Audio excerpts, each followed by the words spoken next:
Political Science Theater is on CFK TV at Anderson Community Television. The guys in the control room are getting ready to edit the tape of that big Tea Party Congressional Candidates Forum in Newtown. Let's listen in.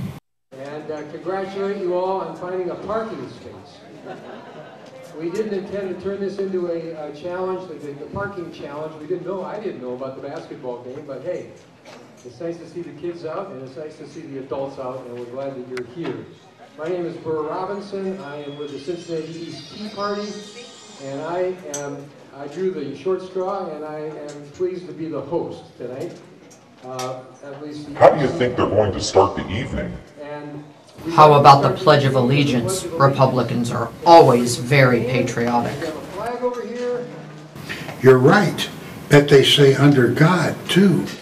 To the flag of the United States of America, and to the republic for which it stands, one nation, under God, indivisible, with liberty and justice for all. Thank you. There are a couple of candidates here that are running this fall. I'd like to have them stand up. Judge Megan Shanahan, actually she's not running. So, why didn't he mention it was Ronald Reagan's birthday? The Tea Party never endorses candidates during a primary. Maybe he forgot. Wayne Lippert is running for county recorder in Hamilton County on a Republican ticket. And Wayne, good to have you here, Wayne. Oh, you'll have it. Thank you. When would it be available? Should be All right, the order tonight is on your, you all got an agenda, I guess. I'm not going to go over that. Maybe sooner. We're going to start right out by Trying to get it on introducing Anderson the K. candidates that are running in the Republican primary in the 2nd Congressional District. Where's Mean Gene Schmidt? Is she blowing off this event too, like the Anderson GOP debate? Maybe she's trying to raise money for her legal defense fund. She indicated that she would like to send a representative, but those details could not be worked out, so Jean is not going to be represented here tonight. So, with that in mind, I want to turn things over to Eppa Rixey. Eppa is with the Alliance, oh my gosh, Liberty Alliance. I got right down to the last thing. Liberty Alliance Cincinnati, and Eppa, it's all you. Thank you, Bert. Who's the new guy? The Grand Inquisitor? I wonder if he's going to read from a list of prepared questions. So much for a free-for-all debate. And the format for this evening will be 5-minute introductions by each candidate, followed by prepared questions that I will ask.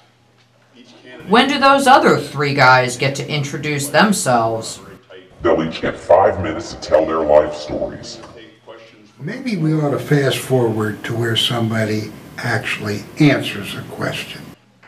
Do these guys know they're running against an incumbent?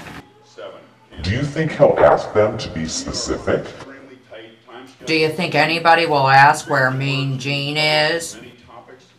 Maybe she's out raising money for her legal defense fund.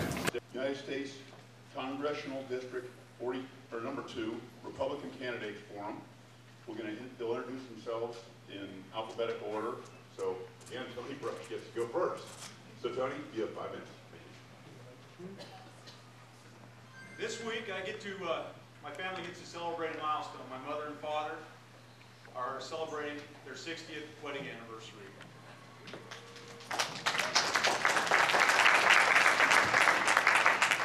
My parents instilled in me a number of values, one of which was hard work pays off, hard work and sacrifice. 2, love your country, love your flag, and respect your veterans. And 3, that God is the creator and that he loves us and he wants us to do well. This guy's a former I'm Marine. running for Congress. He loves God, his country, and he loves his mother too. He promises to balance the federal budget. Because It's too bad he hasn't figured out how to get himself elected. Close to you, voters. Thank you very much for hosting this great event. And greetings, fellow Americans. I have served, like was announced, I served in the U.S. Air Force 28 years. He served in the Air Force for 28 years. 20 years ago, He's a Delta Airlines pilot too. You're right. He piles it here and he piles it there. Finally, something that's troubled me on this campaign trail a little bit, and I want to call it out right now.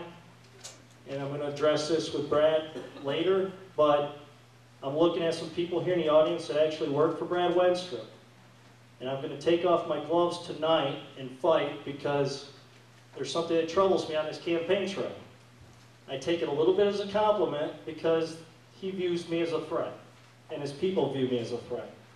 But they have confronted me on the campaign trail about dropping out of the race so that he can have an easy road to victory over Gene Schmidt.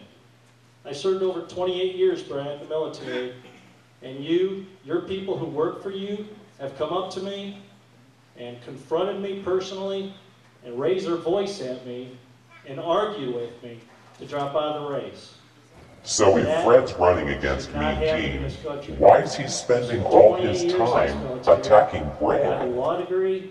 Do you think he's doing it so Mean Gene doesn't have I to? earned the right to run. Doesn't Fred know Brad doesn't even have a campaign staff? I'm going to stick to speaking about the campaign and who I am. A lot of you know my history, and some of it was given to you tonight. My history as a physician, I've been in practice for 25 years with Wellington Orthopedics. So I've been in healthcare for 25 years, obviously that's very key today. And I ran my own business before I became operations chairman and on the executive committee for Wellington. I've also been in the military for 14 years with a year deployment in Iraq, 2005, 2006. I'm a pro-life, pro-Second Amendment conservative, and I've been voted well qualified by the Claremont County Central Committee. I hear he's a very successful doctor. And a war hero too. But he never says how he's going to win this campaign. So who do you think won this debate? It wasn't a debate, but whatever it was, the winner had to be Mean Gene, and she wasn't even here. How could she be the winner? You know, she won't get 50% of the vote on election day. She doesn't have to. That's because she always gets other people to enter the race, so they split the vote against her. You've just seen Political Science Theater 2012's analysis of the Tea Party's big congressional candidates forum in Newtown. To have your event included in a future program, send us a link to your video or contact us today at cfk-tv@whistleblower-newswire.com.